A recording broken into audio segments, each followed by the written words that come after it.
श्रीमद् देवी भागवत पुराण। शुकदेव जी का गृह त्याग। शुकदेव जी के आने की खबर सुनकर राजा जनक अपने मंत्रियों को लेकर गुरुपुत्र को आगे करके उनके पास गए।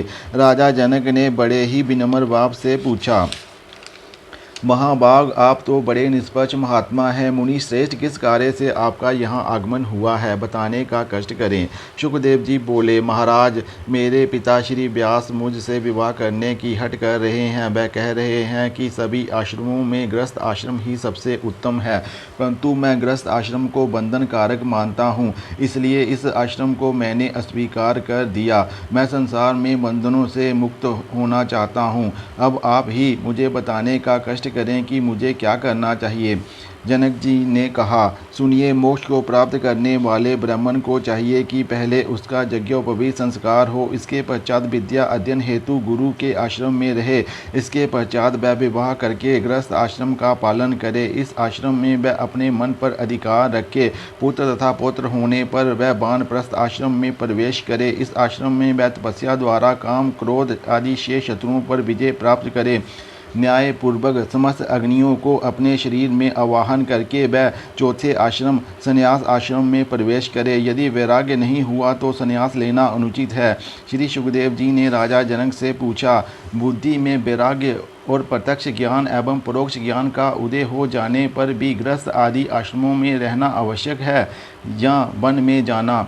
जनक जी ने उत्तर दिया, बलवती इंद्रियों पर अधिकार पाना बड़ा ही मुश्किल कार्य है। यदि संन्यास लेने के बाद भी काम वासना पर काबू ना पाया जा सके और वह व्यक्ति सुंदर पदार्थ खाने, कोमल बिछोने पर सोने, इंद्रिय सुख प्राप्त करने की इच्छा रखता है तो उसका वेग शांत करने के लिए त्यागी बनना चाहिए। सन्यासी बन जाने पर यदि वह भ्रष्ट हो जाए तो फिर उसके लिए कोई भी मार्ग सहज नहीं रहता है। जनक जी का ये प्रवचन सुनकर सुखदेव जी का मन बड़ा प्रसन्न हुआ। उनकी समस्त शंकाएं समाप्त हो गई। उसी क्षण वह जनक जी से आज्ञा लेकर अपने पिता व्यास जी के पास लौट आए। पुत्र को देखकर व्यास जी के आनंद की सीमा न रही।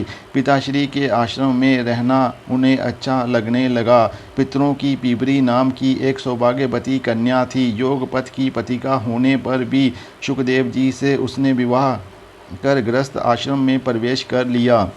इस कन्या से उन्हें 4 पुत्र और 1 पुत्री प्राप्त हुई। पुत्री का नाम कीर्ति रखा गया एवं पुत्रों के नाम क्रमश कृष्ण, गौर, प्रभु, भूरी और देवश्रुति रखे गए। अब वह गृहस्थ आश्रम त्याग कर कैलाश पर्वत पर चले गए। वहाँ पर उन्होंने अविचल समाधि लगा ली। पद्म सिद्धि प्राप्त कर लेने पर उनका आसन कैलाश पर्वत के शिखर से ऊंचा उठकर आकाश में चला गया। आकाश पर वे ऐसे चमकने लगे मानो महान तेजस्वी सूर्य चमक रहा हो।